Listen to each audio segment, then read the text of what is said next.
Hello there, and welcome back to the channel, or welcome to the channel if this is your first time here. We are working on the 6.7 liter 12 valve, and I'm coming from a little bit of the future of the video, and I'm filming my intro after I'd done all this stuff, and I kind of went through some trials and tribulations with getting this thing together. I had some slag inside the bore, I had a flex plate that was wrong, I had coolant leaks, I had timing slip, and this thing put up a fight, but it ended up being really good in the end. And I hope you enjoy the video and that it's pretty entertaining. I'm going to have some interjections here, so the time was going to be kind of all over the place. It was a big cram to get this thing running and driving to try and make it to an event called Miles of Mayhem. So I apologize that the clipping and overall video format isn't the best like all my other videos, but I hope it's still entertaining. It was a fun build, and I still have a couple more videos to come of like driving it and tracking EGTs and changing turbos up and things like that. So if you're not already subscribed to the channel, please subscribe to the channel. Really appreciate it, and throw me a comment if you like this video series or if you want to see me do anything different, and of course like the video. Without further blabbing, let's dig into this and show you what happened. Okay, so the next clip you're going to see is the bolting the manifold on, and I kind of go over some manifold studs that I got, but the precursor to all this was it's been up really late getting the engine painted, clear coated. You can see in the thumbnail photo for the previous video that I had it all kind of assembled. It looked awesome. The manifold had already been ceramic coated, I think ceramic coated, or yeah, high temp coated, and I had some gray spray paint and some clear coat, so I figured, I'll shoot some paint on it, see how it looks. And obviously the clear coat hasn't held up, but in the video it looked awesome, especially for first fire. So yeah, that's the where we're at starting off on here. Just installing the manifold now, and I need to use some manifold studs. It's a bit of a process to put this thing on, as it's really tight along where the bolts join. So I'm cheap, and I went and sourced a kind of junkyard manifold stud kit in a way. Here's the part number. It's a dough cap, I think. I think it's like a Toyota exhaust manifold stud, but anyways, M10 by 1.5 by ½ inch on one side and 1 inch on the other side. Then I just got some stainless nuts and washers and tighten her down and hold her in place. I'd like to touch on a little bit on the turbo for this build. This is a Pulsar Turbo 7782G. It's a dual ball bearing Garrett based turbo. It's based on the G series Garretts, and it's water cooled. It's got a 77 mil compressor wheel, an 82 mil turbine, and a 10 AR turbine housing. I've had probably, let's say, 2,000 kilometers on it so far, around there. Not a ton, but it's been holding up great. I've had it up to, I think, about 50 psi, and overall build quality is excellent. I did clear coat it after I got it, just to kind of make the aluminum surface a little more impervious to oil, and it is water cooled. I hooked up, a little hard to see, the water out goes to the bottom of this water neck here, and it's just, I welded an AN bung into it, and then the water in, unfortunately, it's a little hard to kind of see. The 6.7 has a factory water fitting for the HE351, and I tied it into the block there, and it goes into the turbo on that side. But I've also ran water cooled turbos on non-com rail engines, and I've usually just used, there's a water fitting underneath here. Actually, yeah, right here. It would have been right here. The 6.7 doesn't have that.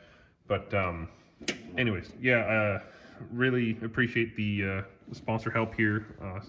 Pulsar cut me a pretty good discount on the turbo, and I'm excited to kind of try it out and see how it really performs over time. I'd love to pair it with a 88 or 94 mil, really blow this setup to the moon.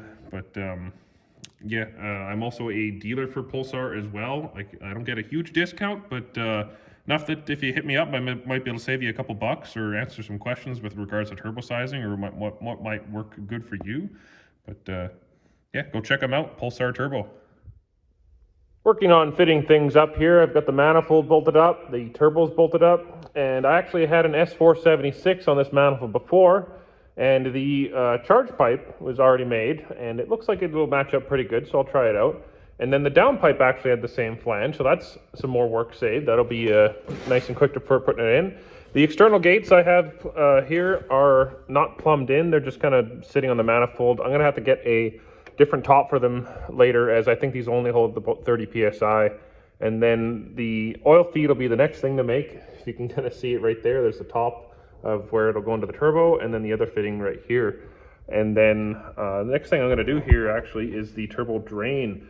I've actually got an AN line I just kind of found in a box from one of my dad's old builds in his race car there, and I'm going to use that. And then I've got this old oil drain fitting I made up here where I cut a stock drain and then I welded a GIC fitting to it. So this was, I think, a -10 and this is a -12, so I'm going to go up to a -12. So I actually went to, oh, not that, right here.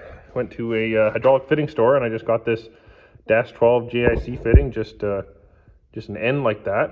So I'm going to cut off this end and then weld that on there, and then that should screw right onto there, and then we're good for turbo drain. And then the feed, there's nothing interesting there. It's just a -4 with a straight and a 90 on it. But get that done. Just a quick weld, and there you have it.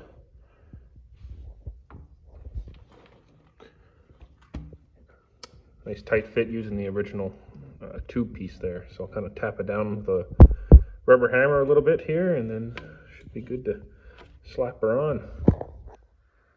I'm not too sure about the angle. It's kind of not quite straight down, but I figured the size is good enough, so we'll try her out.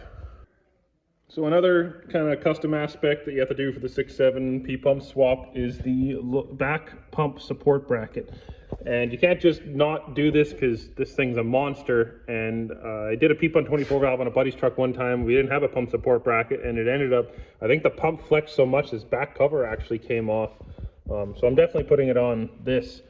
So come around the back here. This is the original 12 valve pump support bracket, and when I just kind of loosely bolt it up there and put it on, of course there's no bolts for it, and this mechanical fuel pump kind of place gets in the way. Now you can buy a billet one that just bolts right on. However, I'm just going to try and home fab this. Another thing I had to do just to even get this bolt up is, I'll show it later on, but you can see it's super tight on the back here, and I had to kind of notch the top of the bracket out a little bit to make it clear. So not too sure what I'm going to do here. I might just cut this bracket flat and then weld it to a mechanical fuel pump block off plate that I have here, and kind of see how that works. All right, brace yourself. This is the abortion of a bracket I kind of cobbled up, where I just just cut the other bracket, kind of laid it over the gasket and found out how much I had to cut, and then I kind of filled the hole here and drilled it, and good enough. If I was to try and make one, I'd probably go on my plasma table and take a bunch of measurements and just make one solid piece that would go up, have a 90, and just bolt right to that. But I ain't got the time for that. I'm just looking to get this thing running in the truck. So this will do for now. Okay, I'm under the truck right now, and I've got the flex plate on, but it's going to be off in a second here, as I had to kind of go through a little bit of a issue with the flex plate that I was using and some things I had to discover. But what I'm going to talk about is the trans adapter plate. Now, something unique to the common rails is the cam seal on the back of the engine has a O-ring kind of built into the adapter plate, whereas the second gen just has a metal cam seal. So you can't use a second gen adapter plate. Even though it'll bolt on, you should not use it, otherwise it's going to leak out that cam seal. So I had to go and get a third gen 5.9 48 RE trans adapter plate, as you can use a 5600 one, which has the starter spacer integral to it, but you can't use a 68 RFE one unless you're going to run a 68 RFE. But I imagine if you're running a P-pump, you're probably not running a 68, because the 68 RFE one, I believe, is a 1/4 inch, about 0.200 or a 1/4 inch thicker. I think this is 2 inches wide, and it's like 2.2. So I had to go and track down that. If you want to kind of do OE, because the 6.7 has like some extra bracing and stuff on it, you can try and track down a G56 6.7 adapter plate, and that should be the same thickness as the 5.9 one. but that's a major important component to look for when you're building these engines. So something I'm just figuring out right now is I've got this 47RE flex plate, and this 6.7 I've got has got a receiver in the back that's too big. And when I'm looking at the, this is brand new out of the box, this is a 94 to 2009 flex plate. They say anyways it'll work in their older years, but I guess somewhere around 2010 they must have made this receiver group bigger. So luckily I've got a 60 flex plate outside that I'll use. Just in the process of grinding the snout down. Little note, if your grinder foo isn't super good, there's the raised surface you're grinding down, and then there's the rusty remaining of the flange. Now when you're grinding this, you want to grind it until you can just see it, like just skim the surface, like right here. So I'm going to grind it. And then when I see just skim the surface, I know it's flat. You don't want to grind down this crank surface a bunch and mess it up. So I'll just finish it here and I'll kind of show it further. So let's just grind down now. I've got a square. I can feel this is good. I can feel it just kind of wobble up here. So I need to grind down a little bit more, but you can kind of see just go till it just starts to kind of grab the outside surface. So it's tough when you hold a grinder. You can kind of lean it a little bit much and kind of grab it there. So. Yeah, just a little bit more and we should be good. Okay, to further clarify in closing, 6.7 crank, center is too large on it. Grind it down. Use a 47RE flex plate where the center indexing hole is the correct for the converter, and bolt that on and you're good to go. And just make sure you use a 3rd Gen 5.9 trans adapter, as the 68 RFE one is wider.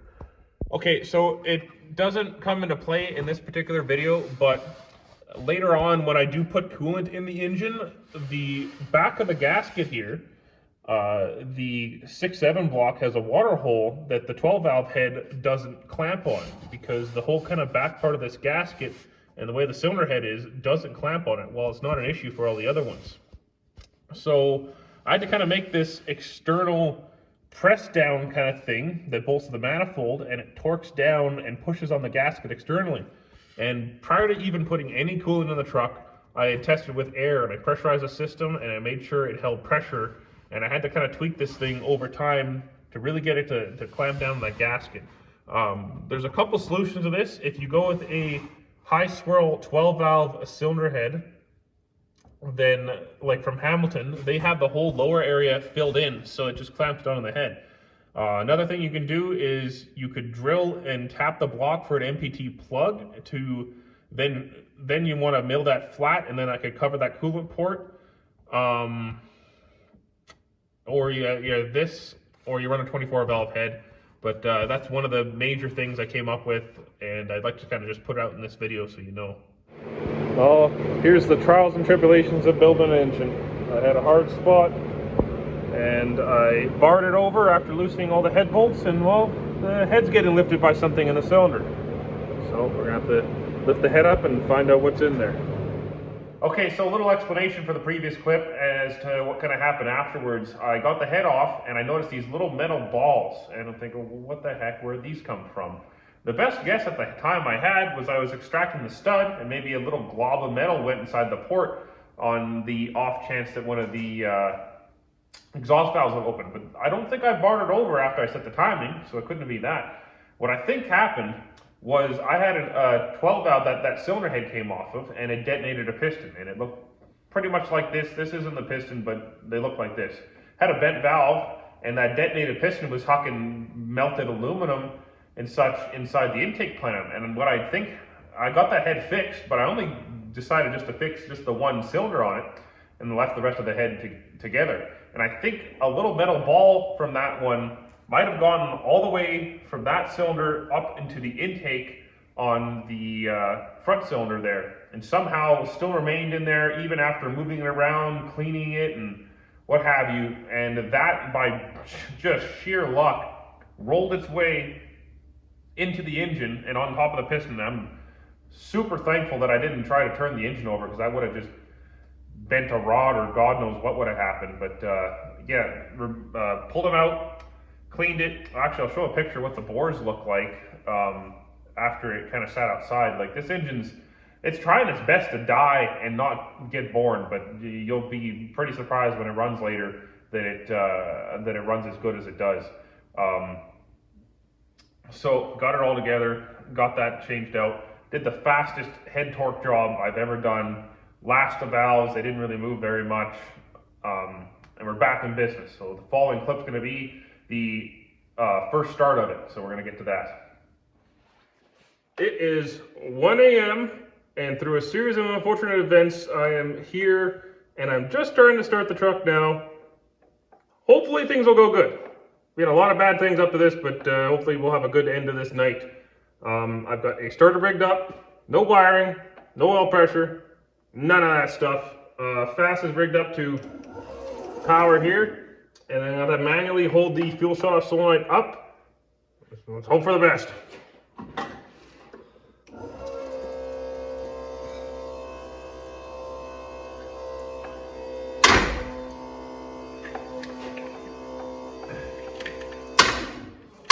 Come on.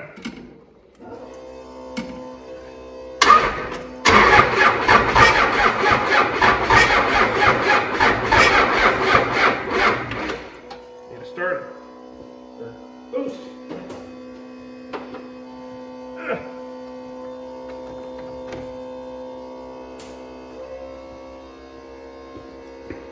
Come on.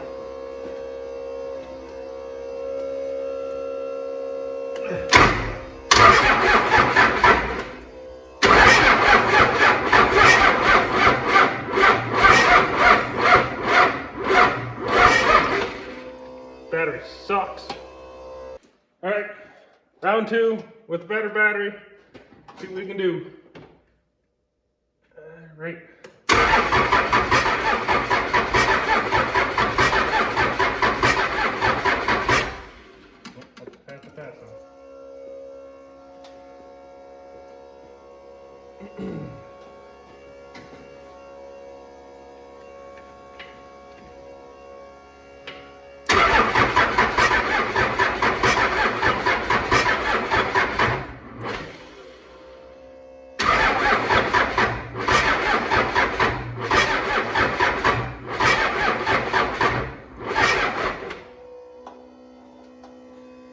Getting some backfire out the intake. Take 3, working battery charger now. Let's see. Oh yeah, I think we'll have luck. Oh buddy.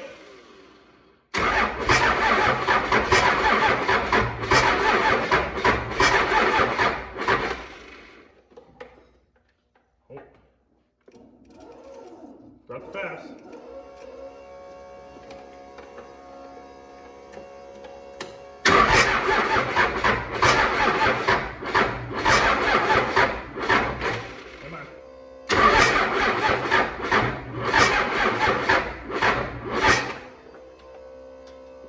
Gotta give the starter a little bit. We're getting close. All right, take 4, I think this will be the one. Oh yeah, it's got some voltage now. Alrighty.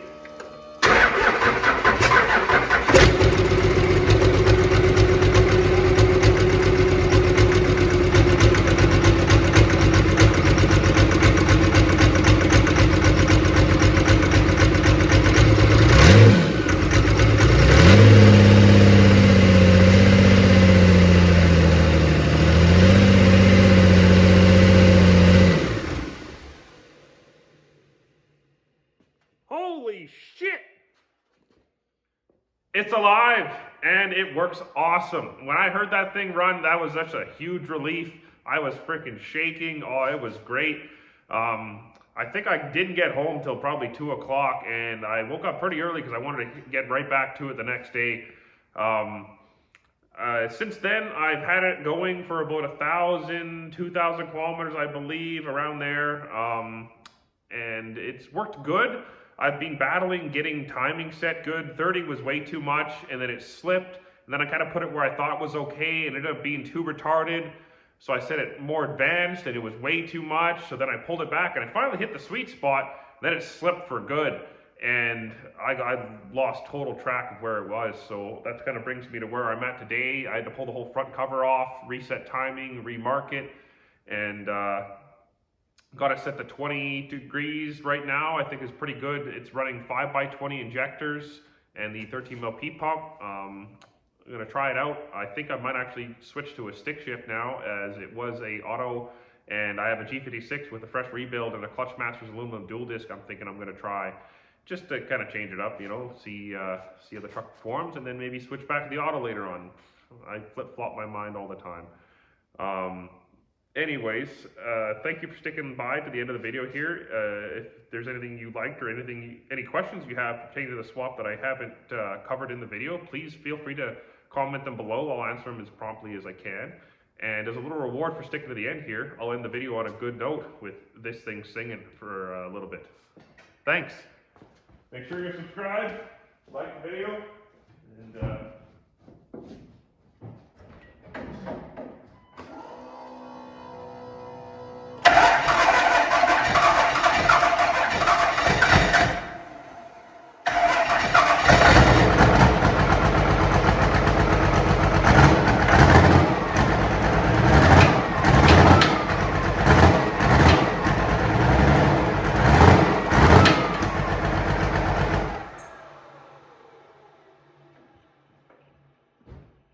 gas myself out here.